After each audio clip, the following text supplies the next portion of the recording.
Pues Dios me los bendiga a todos. Quiero pedirle que vaya conmigo al libro de Proverbios, Proverbios capítulo 29. Proverbios capítulo 29.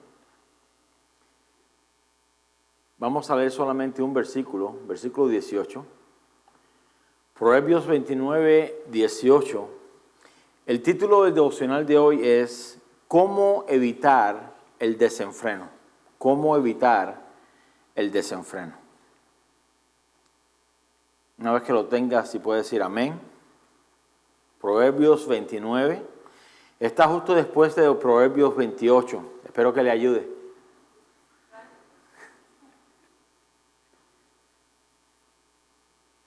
También está justo antes del 30, claro. Proverbios 29, 18 ya lo tiene. Dice, sin profecía el pueblo se desenfrena, mas el que guarda la ley es bienaventurado.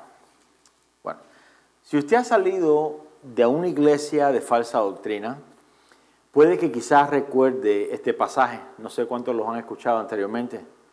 Desafortunadamente, este versículo ha sido sacado fuera de contexto por parte de aquellos que quieren torcer las escrituras para sacar beneficio, sacar ventaja o provecho de las ovejas del Señor.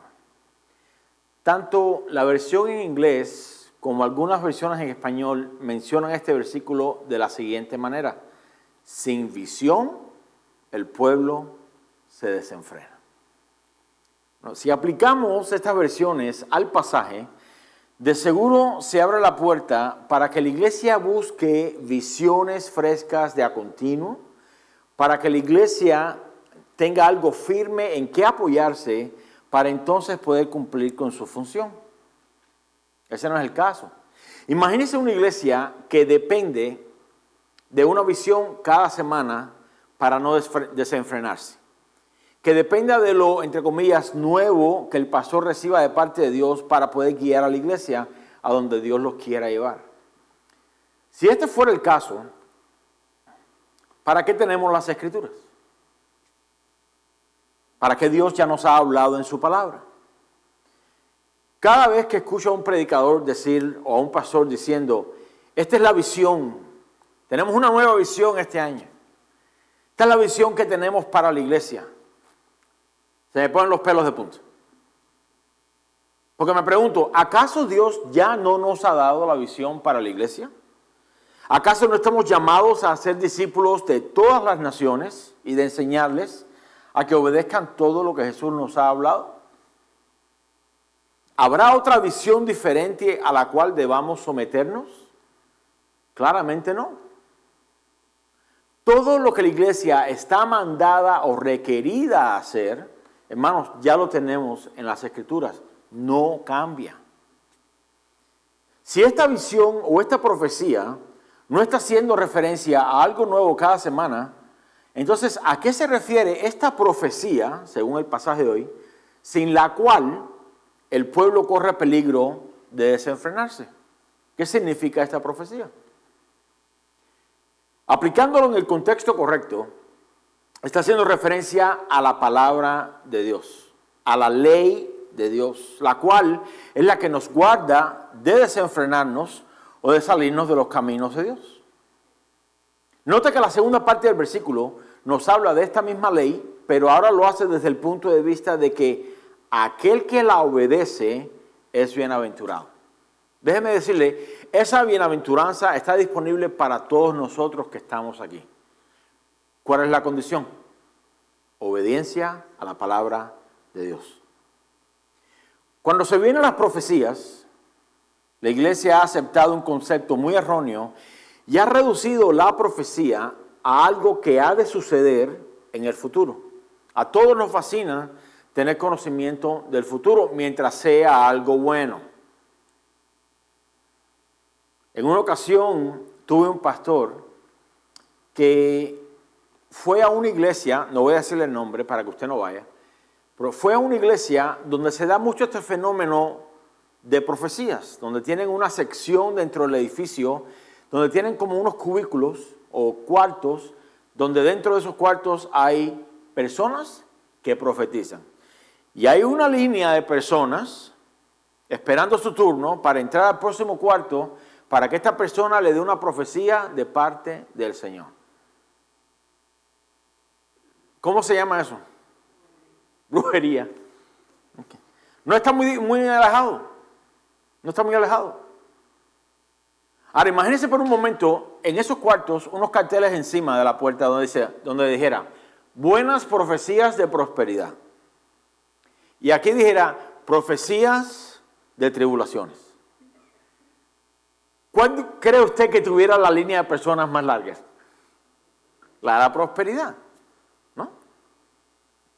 La iglesia se ha aceptado un concepto de que toda la profecía tiene que ver con algo, con el futuro. Pero escuche, la profecía básicamente es la palabra de Dios hablada, la cual fue dada por medio de profetas, aquellos que hablaban en el nombre del Señor. El llamado de esos profetas nunca fue diferente uno del otro. Hubo en aquellos tiempos muchos falsos profetas, especialmente cuando se hablaba acerca de la nación de Israel entrar al cautiverio en Asiria o en Babilonia. De eso vamos a hablar dentro de unos segundos. Y muchos falsos profetas se levantaron y le decían al pueblo, paz, prosperidad, no irán cautivos. Dios dice que no irán cautivos y solamente uno o dos decían, van a ir cautivos. 70 años estarán en Babilonia y no recibieron. Pero los verdaderos profetas de Dios no difieren en el mensaje. Porque Dios no es bipolar. Dios no es, pues no tiene amnesia. ¿Amnesia es la palabra? Sí. Cada uno de ellos, hablando de estos profetas, habló de parte de Dios y su principal mensaje siempre fue de arrepentimiento. Regresen al Señor. La gran mayoría de profetas que Dios levantó fue justo antes de que el pueblo de Dios fuera llevado cautivo a Siria y a Babilonia, como les dije hace un minuto. Y esto fue como advertencia de su rebeldía o de su desenfreno, si usamos la misma palabra del pasaje de hoy. Por el simple hecho de haber desechado a Dios. Otros profetas fueron llamados por Dios durante el cautiverio para animar al pueblo de que esta etapa era solamente por 70 años. Y después de ese tiempo Dios otra vez los restauraría a una relación cercana con Él. Otros profetas fueron después del cautiverio, anunciando ahora la venida del Mesías, el cual haría todas las cosas nuevas. El último profeta que Dios levantó para llevar al pueblo al arrepentimiento, para que fuera libre de la cautividad del pecado y para anunciar la venida del Mesías, ¿quién fue? Juan el Bautista, el cual el mismo Jesús dijo que era el último de los profetas. Todos profetizaron hasta Juan. Creo que hay personas hoy que Dios puede usar con el don de la profecía. Pero esta profecía ya no es para anunciar algo nuevo o diferente a las Escrituras, a lo que Dios ya ha hablado. Por eso hay que tener mucho cuidado, hermanos, cuando alguien se acerca y le dice, siento de parte de Dios, y lo que sigue va en contra de la Biblia. Dios me mostró que me voy a casar con otra mujer. O Dios me mostró que, pues, hiciera tal cosa. Lo que Dios ya ha hablado, Dios ya ha hablado. Dios no cambia de pensamientos. Toda persona que hoy hable de parte del Señor debe simplemente confirmar lo que la palabra de Dios ya ha dicho. Esto no niega que no haya momentos en los que Dios inquiete a alguien a darle una palabra en un momento dado de necesidad. Pero esa palabra no puede ser contraria a lo que Dios ya ha establecido en su palabra. La palabra de Dios permanece para siempre. Hermanos, usted y yo pasaremos. Seremos como la hierba o como la flor de la hierba, que el viento pasa, ya no seremos recordados más. Pero la palabra de Dios permanece para siempre. Esa es la principal razón por la cual Dios nos manda a que pesemos los espíritus para saber si son de parte de Dios. Y Dios nos manda a medir las profecías a ver si van de acuerdo con lo que Dios ya ha hablado. La mejor profecía que usted y yo podamos escuchar ya está aquí. Está delante de nosotros. Si el día de mañana yo le digo, tengo una profecía de parte del Señor para ustedes, y usted se pone ahí así con los ojitos así que le brillan, díganos la profecía. Y le digo una burrada fuera de la Biblia, mira, me puede apedrear. Yo le doy el permiso. No podemos salirnos de la Escritura. Siempre tenemos que regresar a qué es lo que dice la Biblia. Hermanos, por muchos milagros, entre comillas, que produzca, por mucha prosperidad que traiga, por mucha seguridad que tengamos en el corazón de que Dios me dijo, hay que regresar siempre a la Biblia. Es el ancla firme de nuestra alma. La mejor profecía que podamos escuchar ya está delante de nosotros, hablando de la palabra de Dios. Y esta profecía nos ancla en la misma palabra con el mismo propósito que este pasaje de Proverbios nos habla. ¿Cuál es? Para que no nos desenfrenemos. Cualquier iglesia que desecha la palabra de Dios porque es muy dura, porque es muy demandante, o porque simplemente no nos gusta lo que escuchamos, es una iglesia que estará pronta al desenfreno. Gálatas, o la iglesia en Galacia, comenzó a desviarse de la gracia de Dios. Empezaron a poner su confianza una vez más en las obras, los sacrificios, los ritos de la ley. Y Pablo les dice, ¿quién los engañó? ¿Quién los engañó? La misma reprensión con la iglesia de Corintios, la misma reprensión con cada una de las cartas, porque el pueblo se estaba desenfrenando. ¿Qué causó eso? ¿O por qué fue causado eso? Porque empezaron a desechar lo que la palabra de Dios habla y se fueron tras lo que los hombres estaban hablando.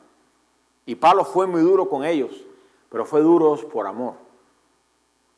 Esto fue lo que sucedió, como les dije, en la iglesia de Corinto, Gálatas y demás. Cuando el pueblo de Dios desecha la palabra de Dios y resiste lo que Dios ha hablado, yo le pregunto, ¿cree usted que eso lo llevará más y más a la piedad y a la santidad? Si negamos por un momento lo que la Biblia dice, vamos a usar un ejemplo. A menos que estés dispuesto a aborrecer padre, madre, hijos, hermanos, aún tu propia vida, no puedes ser mi discípulo. ¿Cuántos saben que esa palabra es dura? O sea, nos toca poner a un lado a todos y a todo por seguir al Señor. Entonces, tenemos dos opciones. O nos apropiamos de la palabra de Dios y decimos, Señor, no veo esto posible. ¿Cómo voy a aborrecer o amar menos a mis hijos, a mi cónyuge, a mis padres, aún mi propia vida? ¿Cómo puedo hacer eso? No lo puedo hacer. Ahí es donde entra entonces lo que vamos a hablar el domingo. Señor, dame de tu gracia para poder obedecer tu palabra. La gracia no es solamente para predicar, hermanos, es también para oír. Si tratamos de desviarnos de ahí, de la palabra de Dios, no vamos a encontrar el camino correcto hacia la santidad, ni a la piedad, ni al amor los unos con los otros. No. No podemos ser santificados fuera de la verdad de la palabra de Dios. Usted recordará a Jesús con sus discípulos en Juan 17 cuando les dijo, santifícalos en tu verdad, tu palabra es la verdad. Fuera de la verdad de Dios, de la palabra, hermanos, no podemos ser santificados. No podemos perseguir o seguir la piedad, no podemos. No podemos olvidar que aunque hemos sido rescatados de nuestra vana manera de vivir, todavía hoy estamos dentro de un cuerpo de muerte, ¿sí o no? Propenso a ceder ante las tentaciones y propenso a caminar por el camino que nosotros pensamos es el correcto, aunque la Biblia dice que su fin es fin de muerte. Nosotros corremos el gran riesgo de ser engañados por nuestra propia humana sabiduría. Santiago la determina como terrenal y diabólica. De ahí la necesidad. De ahí la necesidad de tener la palabra de Dios, la profecía de parte de Dios presente delante de nuestros ojos. Porque de no tenerla, fácilmente nos desviaremos. Dios, según Hebreos 1 y 2, dice, habiendo hablado muchas veces y de muchas maneras en otro tiempo a los padres, por medio de los profetas, en estos postreros días nos ha hablado por su Hijo. ¿Qué significa esto? Que todo lo que Jesús habló, como lo habló de parte del Padre, lo debemos tomar como lo que es la máxima autoridad sobre nosotros. Los jóvenes me hicieron una pregunta el domingo, bueno, no me la hicieron, me la escribieron en un papelito. ¿Qué significaba el hecho de que Moisés y Elías habían aparecido en la transfiguración? Les digo lo mismo que le acabo de decir. Moisés representa la ley, Elías representa a los profetas, ambos se cumplen en Jesús, la ley y los profetas. Y por esa razón, cuando sucede lo de la transfiguración, Dios le vuelve a hacer vuelve a hablar las mismas palabras cuando dijo, este es mi Hijo amado, en el cual tengo complacencia, y continúa diciendo, a él oíd. En otras palabras, ya no es necesario escuchar la ley, ya no es necesario escuchar los profetas, porque ambos se cumplen en mi Hijo que está aquí. A él escuchar. Dios ha sido tan bueno para con nosotros, que no solo nos ha hablado por medio de Jesús, sino que también nos sigue hablando por medio de su palabra y por medio de su Espíritu Santo. Todos hablando el mismo mensaje. No hay discordia entre ellos, no hay superioridad entre ellos. ¿Sí? Hay un orden perfecto, pero ninguno está por encima del otro. Es el mismo Dios, tres diferentes funciones, misma naturaleza. Esta palabra que Dios nos habla, o que nos habla por medio de Jesús, de su palabra y de su Espíritu Santo, dice que nos recuerda todas las cosas que Jesús nos ha hablado. Hermanos, el Espíritu Santo le va a recordar lo que usted ha depositado dentro. Si usted no lee la Biblia, si usted desecha las Escrituras, cuando el Espíritu Santo le hable de su palabra o de sí mismo, usted va a decir, yo nunca he escuchado de eso, eso no debe ser de Dios. Pero cuando leemos las Escrituras, y estas Escrituras hacen morada en nosotros, aunque queden bien bajitos, como en la gaveta, ¿no? En la parte de atrás. Ahí. En el momento que necesitemos, si el Espíritu Santo nos hable, va a salir de nosotros, ¿qué? La Escritura que depositamos primeramente cuando leímos o cuando escuchamos. Recuerden que la fe viene por el oír y el oír por la palabra de Dios. Pero si desechamos las Escrituras, si no leemos la Biblia, si no nos sometemos a la voluntad de Dios, ¿cómo vamos a poder obedecer cuando Dios nos diga, ama a tu enemigo? O voltea la otra mejilla. O considera a los demás como más importantes que a ti mismo. Eso es algo completamente foráneo a los que no tienen al Espíritu. Dígale a alguien que no conoce a Dios, mira, si alguien te golpea en la mejilla, voltea la otra. ¿Y qué le va a decir? No. Si alguien me da, pues yo lo voy a pegar de regreso. Es lo normal. ¿Sí o no? Dígale usted a alguien del mundo que no conoce a Dios, y considera a los demás como más importantes que a ti mismo. No puede ser. Porque el hombre natural no percibe estas cosas, no puede entender. Para él es el supremo. Todo gira alrededor de mí. Y el decirle, no, ponte de segundo, considera a los demás como más importantes, es algo que no puede tolerar, no puede entender. Pero si nosotros no tenemos esa escritura en nosotros, en nuestro corazón, cuando el Espíritu Santo nos diga, hey, considera a los demás como más importantes, hermano, lo vamos a tener como una locura. No, eso no lo dice la Biblia. No se encontrará nunca con algún cristiano que usted le menciona algo de la Biblia y dice, no, eso no está en la Biblia. Yo creo que todos hemos encontrado personas así. Dice, sí está en la Biblia. Muéstrame. Y tú le muestras, mira, aquí está en blanco y negro, o en rojo y blanco, o en azul y verde, como en cualquier color. Se lo puedes poner. Y aún así dicen, no, pues yo no sabía que estaba ahí. No, eso no, y se van corriendo. En sus mentes no coinciden que Dios, el cual ha sido por toda la eternidad, conoce mucho mejor el corazón de los hombres que nosotros mismos. Por eso no podemos salirnos de la palabra, por eso no podemos divorciarnos de las Escrituras, por eso necesitamos la profecía de Dios para no irnos al desenfreno. Ahora, en esta dispensación de los tiempos, lo que estamos viviendo hoy, en los días de la iglesia del Señor, bueno, Dios de igual manera se ha valido de hombres y mujeres que lleven a cabo esta obra de hablar la profecía, la palabra, la ley de Dios con el mismo propósito. ¿Cuál es el propósito? Que la iglesia no se desenfrene. Ya de por sí, vivimos vidas agitadas, ¿sí o no? Hoy mismo, llegan unos ahí rayando. No, vengo todavía con el olor del trabajo. Ni desodorante me puse. No. Vengo agitado. Ya de por sí tenemos vidas agitadas, ocupadas, enredadas en los negocios de este mundo. Hermanos, aún vivimos aquí. Tenemos que ocuparnos de las cosas de afuera. Eso se entiende. Pero ¿qué sucede? ¿Cuál es el peligro? Porque el propósito de la profecía, de la palabra o de la predicación es para que no nos desenfrenemos. Es para que no nos salgamos de la voluntad de Dios. Es para que no nos salgamos de los caminos de Dios. Y para hacer eso, realmente no necesitamos mucha tentación, ¿verdad que no? Está a la puerta. Usted se levanta en la mañana, usted ora, vamos a ponerle el ejemplo de un buen cristiano. Usted se levantó en la mañana, fue a orar, tuvo su tiempo con el Señor, antes del desayuno, después del desayuno, eso no importa. Dios está todo el tiempo pendiente. Y usted va a salir por la puerta, ¿no? Y de repente usted dice, el pecado, tal como sucedió con Caín, cuando Dios le dijo, el pecado está a la puerta. No haces más que abrir la puerta, ya está la tentación, ya está el mundo arriba de uno, tratando de ¿qué? De llevarlo al desenfreno. Ahora imagínense, si aún así batallamos, si el justo con dificultad se salva, hermanos, ¿cómo será nosotros si no oramos, si no leemos, si no nos sometemos a la voluntad de Dios?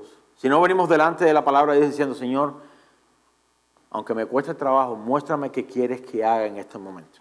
Si eso nos cuesta trabajo, hermanos, ¿no será muy difícil que caigamos en tentación?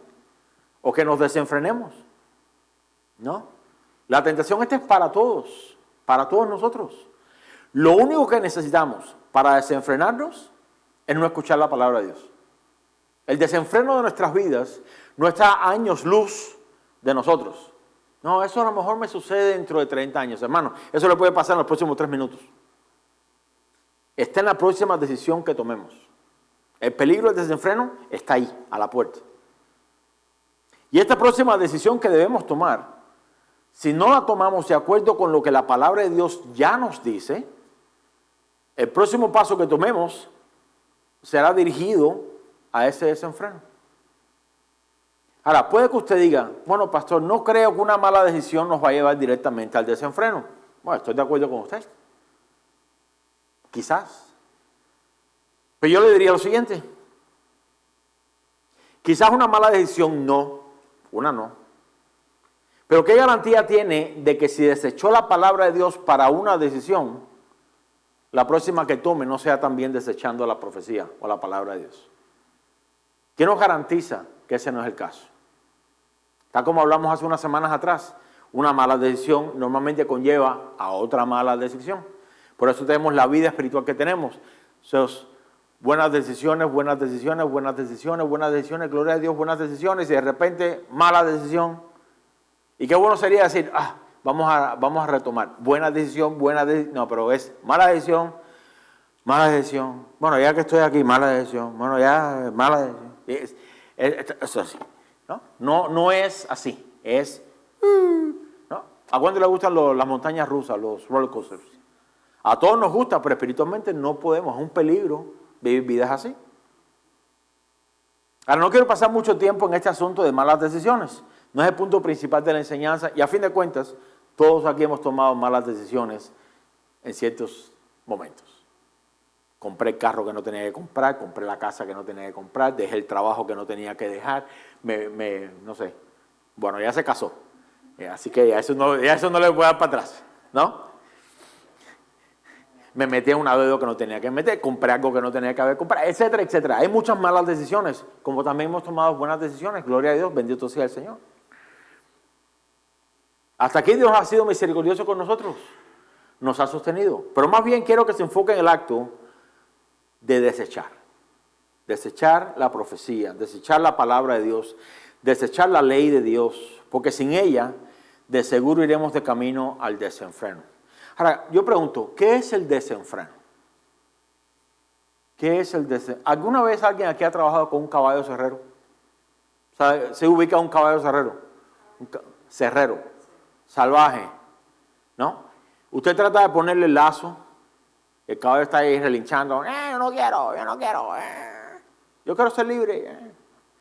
y usted de repente le quita las riendas, ¿qué sucede con ese caballo? La frase es, sale desbocado.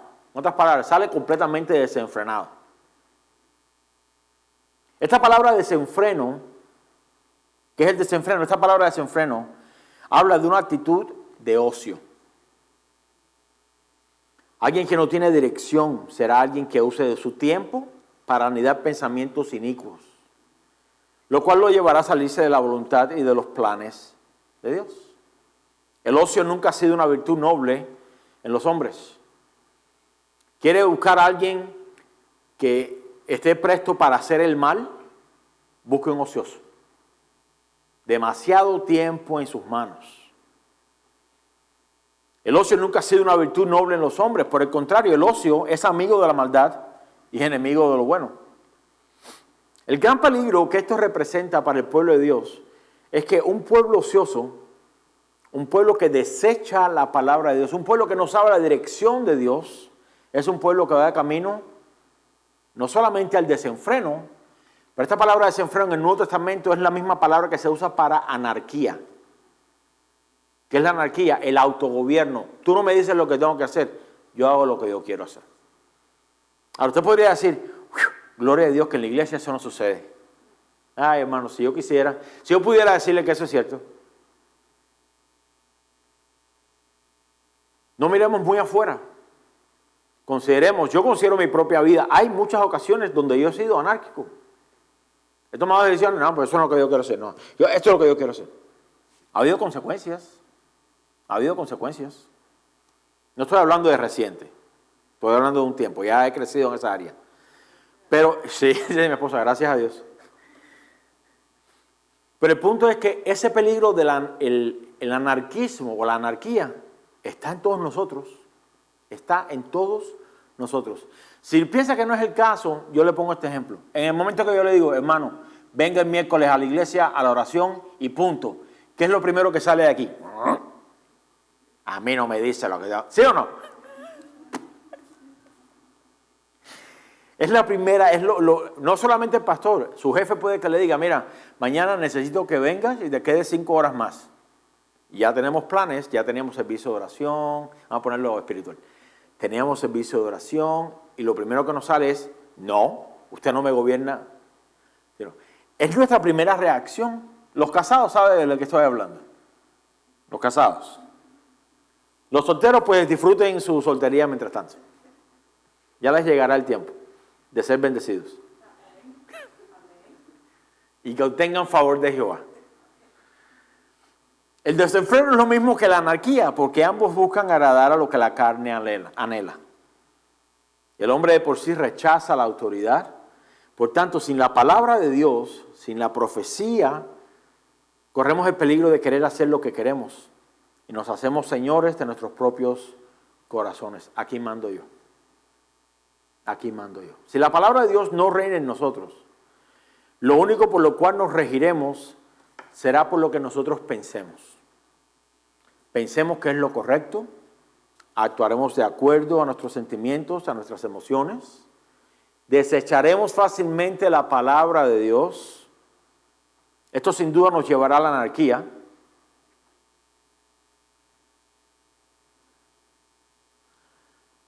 Le puse el ejemplo del caballo sin cabestro y sin freno. ¿Qué cree usted que hará cuando alguien trate de hacerlo ir por un camino que él no quiere ir? ¿Qué hace un caballo cerrero o un caballo salvaje? Un panchito, como nos dijo el pastor Memo en una ocasión. ¿Qué sucederá con eso? Empieza a patear y a mover y a brincar y no sé qué, hasta lo quiera morder. ¿No? Pero los cristianos no somos así, gloria a Dios. Yo le aseguro que si yo le acerco la mano a alguno de ustedes, de vez en cuando, me dan una mordida también. Esa es nuestra naturaleza humana. Quiero que entienda eso. Por eso la gran necesidad de tener la profecía, la palabra de Dios, que es la que nos mantiene con freno y con cabestro. Ahora, mire cómo es que el apóstol Pedro cataloga este desenfreno. Vaya conmigo a Primera de Pedro. No vamos a regresar a Proverbios. Primera de Pedro, capítulo 4, versículos del 1 al 4.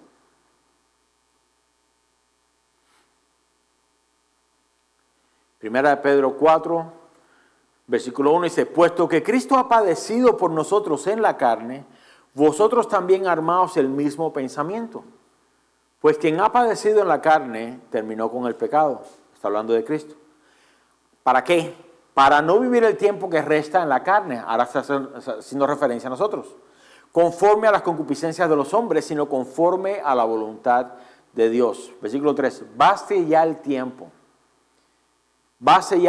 pasado para haber hecho lo que agrada a los gentiles, andando en lascivias, concupiscencias, embriagueces, orgías, disipación y abominables idolatrías. A estos les parece cosa extraña que vosotros no corráis con ellos en el mismo desenfreno de disolución y os ultrajan. Hasta ahí vamos a llegar. Bueno, aquí se marca la diferencia entre el desenfreno y el sometimiento a la ley de Dios. Aquellos que no tienen la ley de Dios en sus corazones, así fuimos usted y yo antes de Cristo, son expuestos a la disolución de sus corazones, a la embriaguez de sus concupiscencias o al deseo de la carne, la cual por falta de gobierno de Dios en ellos, no tienen otra opción que ser gobernados por ella.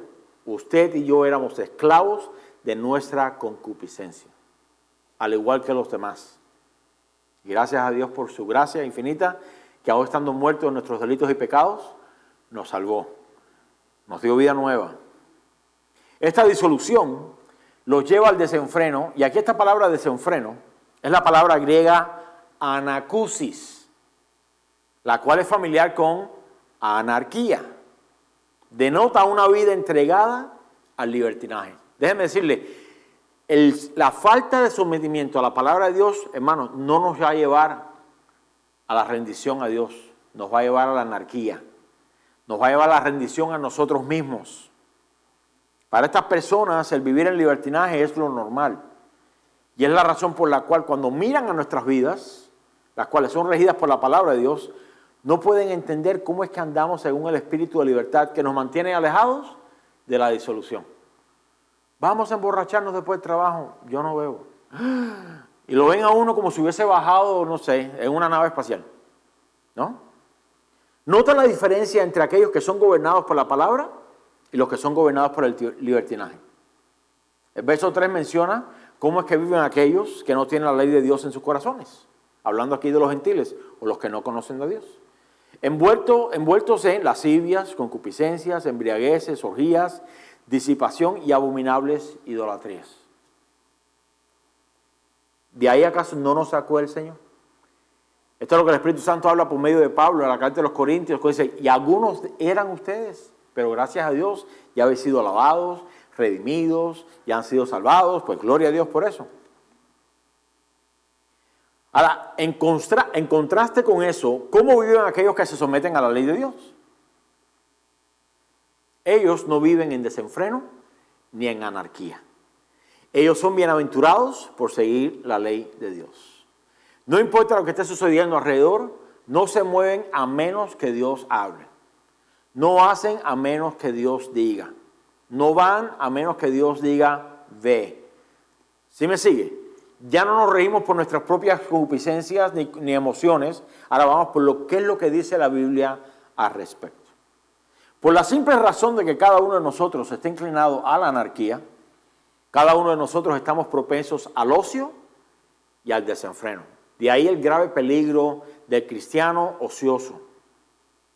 Eso ni siquiera debería estar en la misma oración. Un cristiano ocioso no debería existir, pero sucede. Por eso Pablo le escribe a los tesalonicenses, no. Reprende al ocioso, dale duramente, no lo dejes tranquilo, dale un fuetazo. Okay. Dios ha establecido como una gracia para nosotros que tengamos recordatorios constantes para mantenernos bajo su ley. Dios se asegura de que todos nosotros tengamos suficiente profecía. Tenemos la palabra, todos tenemos Biblias, ¿cierto? Okay.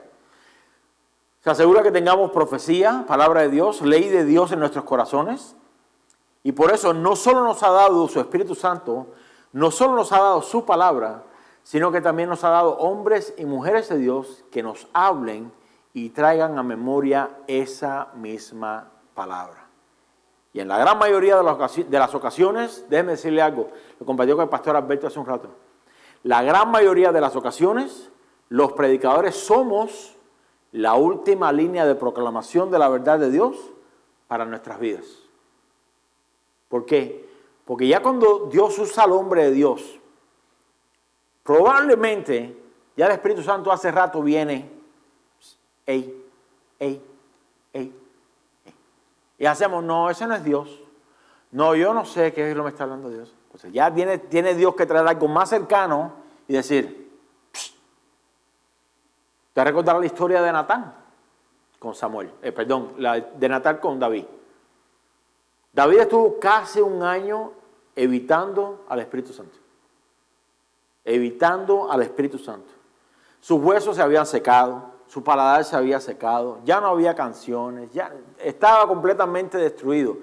Y el Espíritu Santo tratando con él. No hizo caso, no quiso obedecer lo que Dios le venía hablando. Ok, vamos a llevar entonces al profeta Natán. Y gloria a Dios por los Natán. Que llegaron y dijeron al rey. Había un señor con una vaquita, muy linda y no sé qué. Y David, qué linda la historia de Natán. Y pasó con este rey que se robó la vaquita y la mató y no sé qué. Y David se puso todo. Y de repente, pues Natán sacó la Biblia y le dijo, ese hombre eres tú. Y gloria a Dios por eso. De ahí tenemos todo entonces la secuencia de Salmos, Salmo 51, una cantidad que hablan entonces del arrepentimiento de David, de regresar otra vez a los caminos de Dios, la misericordia y la gracia de Dios. Pero sin Natanes, muchas veces somos muy propensos a obviar al Espíritu Santo. Muchas veces los predicadores son esa última línea de proclamación. Y déjeme, me extiendo un poco más allá. Y en muchas ocasiones, cuando el pastor o el predicador entra a la ¿cómo podríamos decir? Entra a la escena y la persona dice, no. Entonces ya nosotros no tenemos otra opción que decirle, Señor, pues. Y Dios dice, bueno, yo voy a tratar con él. O yo voy a tratar con ella. O yo voy a tratar con... Ya queda de Dios. Mire, los cristianos que fácilmente echan a un lado la palabra de Dios y el sometimiento a ella, que fácilmente desechan la voz y la dirección del Espíritu Santo en su vida, no tendrán ningún tipo de problema desechando lo que el hombre o la mujer de Dios tenga que decirle de parte de Dios. Si en las cosas pequeñas estamos muy dados a desobedecer a Dios, con las cosas tan simples, ¿no? Con las cosas tan simples, no tendremos problemas cuando alguien venga y nos diga, mira, la palabra de Dios dice tal cosa. ¿No? Ya entonces a ese punto se nos ha hecho muy fácil la desobediencia y la rebeldía. Si usted mira su vida espiritual hoy y se da cuenta de que usted resiste al predicador, en este caso usted me resiste a mí,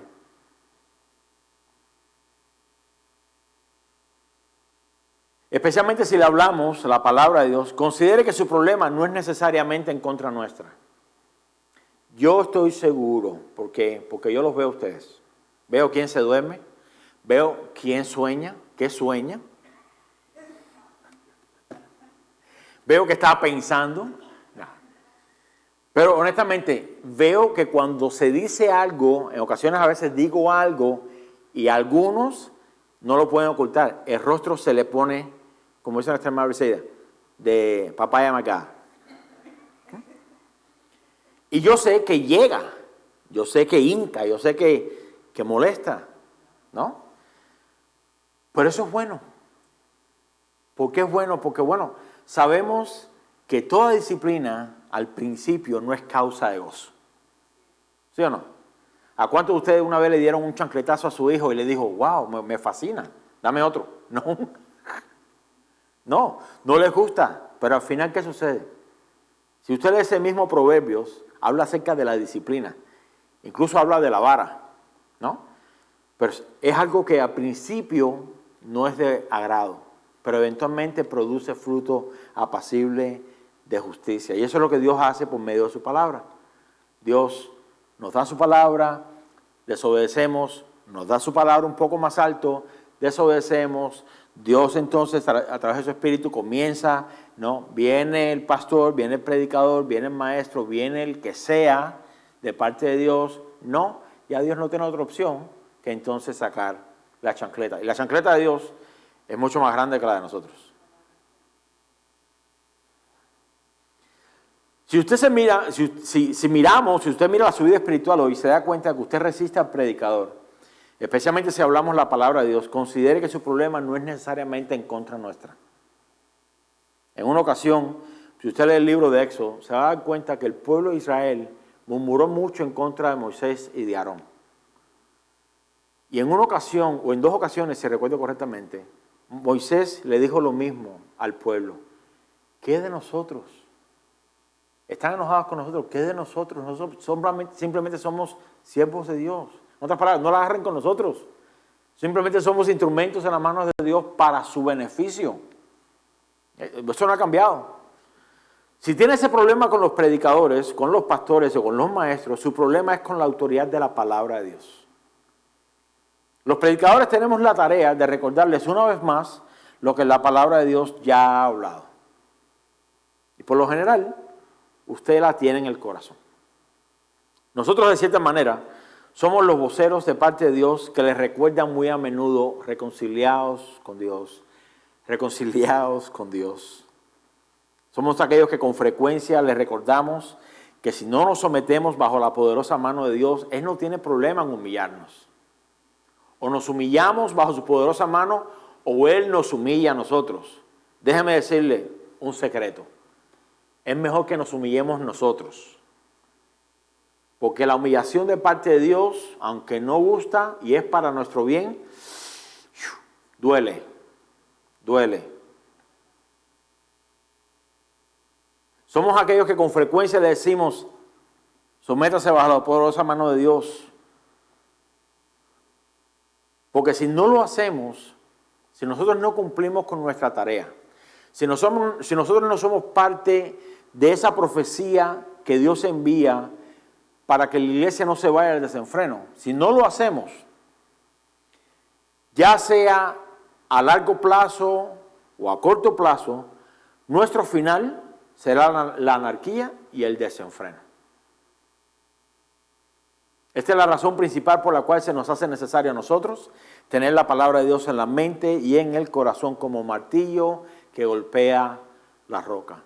Hasta el día de hoy no he tenido una situación donde Dios me haya martillado en algún área y que me ha dolido y que diga, Señor, quítame este martillo de encima. Por el contrario, cuando todo termina, me siento más amado por el Señor.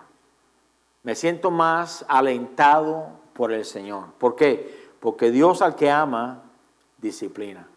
Y azota al que tiene por hijo. El peligro de desenfrenarnos y de entregarnos a la anarquía no es un peligro ficticio.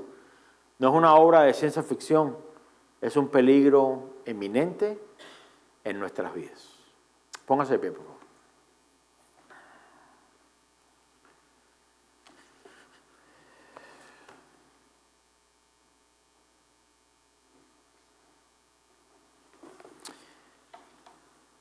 Acompáñenme a orar. Padre, te damos gracias.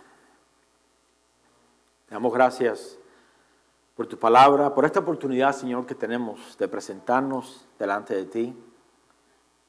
Esa oportunidad que tenemos de pararnos delante de tu profecía, delante de tu palabra, delante de tu ley. Porque sin esa profecía, sin esa palabra, rema, sin esa ley tuya, de seguro correremos al desenfreno. Del mundo nos ha sacado. Y al mundo una vez más somos enviados. Pero somos enviados a ese mundo para proclamar las virtudes de aquel que nos sacó de las tinieblas a su luz admirable. No nos envías otra vez al mundo para enredarnos en los negocios de este mundo, ni para apartarnos del Dios vivo, ni para correr en desenfreno de disolución como muchos. Así que yo te pido, Señor, en esta noche, que tú continúes hablando a tu iglesia, que tú creas en nosotros la conciencia de que si algo necesitamos desesperadamente en estos tiempos, es aferrarnos a la verdad de tu palabra. Nuestro corazón es engañoso y perverso, más que todas las cosas. ¿Quién lo conocerá? Dice Jeremías. Yo te pido, Señor, que tú penetres hasta lo más profundo de ese corazón y que tú nos muestres tu palabra, tu ley que es deliciosa, la cual nos protege, nos guarda de regresar otra vez a la anarquía, al gobierno autónomo de decir quién es Dios para que yo lo obedezca, tal como sucedió con el faraón. Padre, yo te pido que tú quites esta actitud de nosotros, que tú nos ayudes a guardarnos del desenfreno, de la anarquía. Te pido que tú nos des corazones obedientes y transparentes para poder recibir tu palabra, para poder atesorar tu palabra. Yo te pido, Padre, que tú nos ayudes, que tú nos guardes, enséñanos. Si algo te pedimos en esta noche, enséñanos a amar tu ley. Enséñanos a amar tu ley, a someternos a tu ley. Tú nos has dado tu palabra con un propósito, dije el propósito de ser santificados en ella. Y se nos hace urgente porque sin santidad nadie verá al Señor. Así que te pedimos por la iglesia en esta noche. Pedimos, Señor, que tú vengas a nuestro corazón, que tú instales, que tú, Señor, pues con tu cincel y tu martillo, escribas tus palabras en nuestros corazones, tal como prometiste en el libro de Ezequiel. Que tú, Señor, nos darías un corazón nuevo, un corazón que ahora puede cumplir tus mandamientos, que ahora puede hacer tu voluntad. Te pedimos, Señor, que sigas removiendo la dureza en nuestro corazón, que sigas removiendo la piedra de nuestro corazón. Continúa, Señor, formando en nosotros el carácter de Cristo a través de un corazón de carne, Señor. Gracias te damos, Señor, porque tú nos has sacado del desenfreno, nos has sacado de la anarquía, pero te pedimos en esta noche que pongas en nosotros el deseo, el anhelo, el amor de atesorar tu palabra para no regresar otra vez a ese desenfreno ni a esa anarquía. Te pido que tú hagas esta obra no solo con los que estamos aquí, sino con toda tu iglesia, no solamente local, sino con toda la iglesia universal. Gracias, Señor, te damos en esta noche. Gracias por tu palabra. Pedimos, Señor, que de regreso a nuestros hogares nos lleves con bien, con bendición, que quites cualquier percance que se pueda presentar. Y hasta que volvamos a reunirnos una vez más este domingo, si así tú lo permites, que podamos, Señor, amar tu palabra, amar tu ley. Te pedimos todo esto, Padre, en el nombre poderoso de Jesús. Y la iglesia del Señor dice amén y amén.